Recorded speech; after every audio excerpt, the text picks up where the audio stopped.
Good morning, students. Let's continue chapter 7, our rich culture.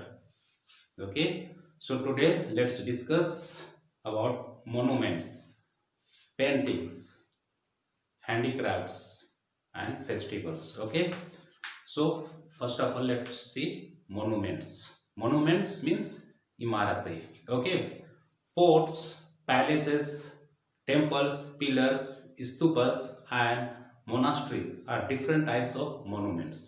तो ये सारी इमारतें हैं, जैसे किला, महल, मंदिर, पिलर, खंभा, स्तूपास और मोनास्ट्री। मोनास्ट्री जो मंक, बुद्धिस्ट मंक वगैरह जो रहने के लिए होता है उसको मोनास्ट्रीज कहते हैं, रहने के घर को मोनास्ट्रीज कहते हैं। तो ये सारे क्या होते हैं? इमारतें होती हैं, इमारतें। Okay, the stupa at Sanchi, building by emperor Ashoka, and the temples at Mahabalipuram are examples of early monuments.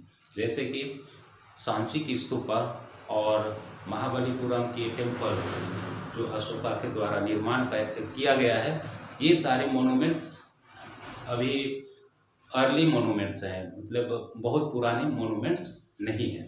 Okay, the Mughal rulers built many monuments. और जो मुस्लिम राजा लोग थे, है ना, वे बहुत सारी इमारतें अपने समय में बनवाए थे। Akbar built the Fatehpur Sikri and Agra fort. और अकबर ने फतेहपुर सीकरी और आगरा में पोर्ट, किला बनवाए। शाहजहां बिल्ड द ताजमहल इन आगरा। और शाहजहां आगरा में ताजमहल बनवाए। And Jama Masjid and red fort इन दिल्ली। और जामा मस्जिद और रेड फोर्ट दिल्ली में है, जो कि ऐतिहासिक इमारतें हैं। ओके, तो ये सभी देश के क्या दर्शाते हैं? हमारे देश के ये अपने संस्कृति को दर्शाते हैं, सांस्कृतिक को दर्शाते हैं। ओके, और इन सभी इमारतों में विभिन्न प्रकार के चित्र होते हैं, पेंटिंग्स, फोटोस होते हैं। वो सभी देश के मतलब देश के सांस्कृतिक, धर्म सभी को दर्शाते हैं। Okay, the Portuguese built many monuments in Goa. और भारत के आज़ादी होने के पहले हमारे देश में अंग्रेज लोग थे, और उनमें से एक पोर्तुगीज हैं जो गोवा में बहुत सारे कई इमारतें बनवाए हैं। The British build the Rashtrapati Bhavan and the parliament house in Delhi. और अंग्रेज लोग दिल्ली में राष्ट्रपति भवन और संसद के भवन बनवाए। एंड द विक्टोरिया मेमोरियल इन कोलकाता। और कोलकाता के विक्टोरिया मेमोरियल, ये सभी इमारतों को अंग्रेजों ने बनवाए थे। Okay, there are also many modern monuments. और देश में बहुत सारे आधुनिक इमारतें भी हैं। This includes the Akshardham temple in Delhi. और आधुनिक इमारतों में दिल्ली के अक्षरधाम टेम्पल हैं, the Vidhana Soudha in Bengaluru and the assembly building in Mumbai. और विधाना सौदा बेंगलुरु का और मुंबई का असेंबली बिल्डिंग, ये सभी इमारतें अभी आधुनिक समय की इमारतें हैं। ओके, अब नेक्स्ट पॉइंट देखते हैं, paintings. Early humans painted on the walls of caves. These are called cave paintings. और जो पुराने समय में अर्ली ह्यूमंस, है ना, हमारे पूर्वज लोग, वे गुफाओं के दीवारों में पेंटिंग किया करते थे। और उन पेंटिंग को केव पेंटिंग्स कहा जाता है। Okay, the cave paintings at Bhimbetka in Madhya Pradesh show early human dancing and hunting animals. और भीमबेटका की गुफाओं में जो क्या पेंटिंग्स है, उन सारे पेंटिंग्स में उस समय के, हमारे पूर्वजों के समय के में तरह तरह के जानवरों के चित्र हैं, और शिकार करते हुए चित्र जो बनाए गए हैं वो सभी मतलब देश के संस्कृति को दर्शाता है ना। The paintings at Ajanta caves in Maharashtra show scenes from the lifes of Buddha, lord Buddha. और जो अजंता एलोरा केव में जो पेंटिंग्स है भगवान लॉर्ड बुद्धा का, वो सभी भगवान लॉर्ड बुद्धा की जीवनी के बारे में बताया गया है। तो अलग अलग जगह में जो पेंटिंग्स वगैरह हैं दीवारों में, मंदिर मस्जिदों में, वो सारे पेंटिंग्स और चित्रकला कुछ ना कुछ इम्पोर्टेंट चीज को दर्शाते हैं। ओके, और उनसे हमें बहुत सारा चीजें सीखने को मिलता है। The Mughal emperor also encouraged painters to paint scenes from every day. और जो मुस्लिम राजा लोग थे वे पेंटर्स को उत्साहित करते थे पेंट करने के लिए। Paresh Maity, Anjolie Ela, Menon and Baiju Pradhan are some modern painters. तो यहाँ कुछ मॉडर्न पेंटर्स के नाम दिए गए हैं।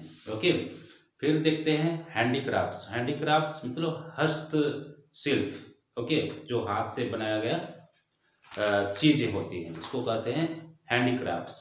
The handmade decorative items are called handicrafts. जो हाथ से बनाए गए चीजों को हैंडीक्राफ्ट्स कहते हैं। India is famous for its handicrafts. और भारत इसके लिए बहुत ही प्रसिद्ध है। Some famous items are terracotta houses of West Bengal. Terracotta ये मिट्टी का बना हुआ, टेराकोटा एक प्रकार की मिट्टी होता है ना, जिससे वेस्ट बंगाल के घर, वेस्ट बंगाल के बहुत सारे घर बनाए, वेस्ट बंगाल में इस तरह के मिट्टी के बने हुए घर पाए जाते हैं। ठीक है। Cane and bamboo crafts of Tripura, जैसे बैम्बू से बहुत सारी चीजें बनाई जाती हैं। पपट्स of Rajasthan and Kanchipuram saris of Tamil Nadu, है ना। साड़ीज में जो कढ़ाई वगैरह करते हैं, है ना, तो ये सारी चीजें जो फेमस होते हैं और ये अपने अपने स्टेट के रीति कल्चर को दर्शाता है। ठीक है। अब देखते हैं फेस्टिवल्स। और हमारे देश में कई तरह के फेस्टिवल्स मनाए जाते हैं। ठीक है। और फेस्टिवल कितने, 4 प्रकार के होते हैं। एक राष्ट्रीय त्योहार, और एक धार्मिक त्योहार, और एक हार्वेस्टिंग त्योहार, फसल का त्योहार होता है, और एक स्पेशल त्योहार होता है। स्पेशल त्योहार में जैसे the tulip festival of Jammu Kashmir, the desert festival of Rajasthan, और ये मतलब अवसर के आधार पे ये जो स्पेशल फेस्टिवल मनाई जाती है। ओके, फिर देखते हैं एक एक करके नेशनल फेस्टिवल्स। तो हमारे देश में नेशनल फेस्टिवल कौन कौन से हैं? गांधी जयंती, स्वतंत्रता दिवस और गणतंत्र दिवस, ये 3 राष्ट्रीय त्योहार हैं। ओके। और रिलीजियस फेस्टिवल, जो धर्म से रिलेटेड जो त्योहार होता है उसको कहते हैं रिलीजियस फेस्टिवल, है ना। और जो नेशनल फेस्टिवल होता है, ये फेस्टिवल को सारे पूरे भारत देश में एक साथ मनाया जाता है। और रिलीजियस फेस्टिवल ये अलग अलग जगह में अलग अलग डेट और दिन पे मनाया जाता है कुछ त्योहारों को, और कुछ त्योहार फिक्स रहते हैं। ओके। फिर हार्वेस्ट फेस्टिवल, जैसे रिलीजियस फेस्टिवल में क्या है? Diwali, Christmas, Eid, Guru Parv, Buddha Purnima and Mahavir Jayanti. Okay, ठीक है। फिर इन त्योहारों को पूरे देश में तो मनाए जाते हैं, पर उसके धर्म के आधार पे मनाया जाता है ना। दिवाली है तो हिंदू लोग सारे लोग मनाते हैं। क्रिसमस केवल ईसाई लोग मनाते हैं, ईद केवल मुस्लिम लोग मनाते हैं, गुरु पर्व ये सिख लोग मनाते हैं, बुद्ध पूर्णिमा बुद्ध लोग मनाते हैं। ओके, इस तरह से इस त्यौहार को मनाया जाता है। लेकिन नेशनल फेस्टिवल होता है जिसको सारे धर्म के लोग मनाते हैं एक साथ पूरे देश में। फिर harvest festival, Baisakhi in Punjab, Bihu in Assam, Pongal in Tamil Nadu and Onam in Kerala are some harvest festival. सो ये फसल काटने के अवसर पे ये त्योहारें मनाई जाती हैं। Okay, they are celebrated when the crops have been cut, और ये त्योहार फसल काटने के बाद मनाई जाती है। फिर special festivals, these are organised by government to attract tourist. Okay, तो ये त्यौहार सरकार के द्वारा मतलब प्रबंध की जाती है, योजना बनाई जाती है टूरिस्ट को, दर्शक या पर्यटकों को आकर्षित करने के लिए। Okay, the tulip festival of Jammu and Kashmir, the Konark festival of Orissa, the Taj Mahotsav of Uttar Pradesh, the Rann Utsav of Gujarat and the hornbill festival of Nagaland are a few examples. Okay, तो ये सरकार के द्वारा ऑर्गेनाइज्ड होती है और इन त्योहारों में मतलब दूर दूर के स्टेट और देश के लोगों को अट्रैक्ट करने के लिए ये त्यौहार मनाई जाती है। और इसके साथ साथ जो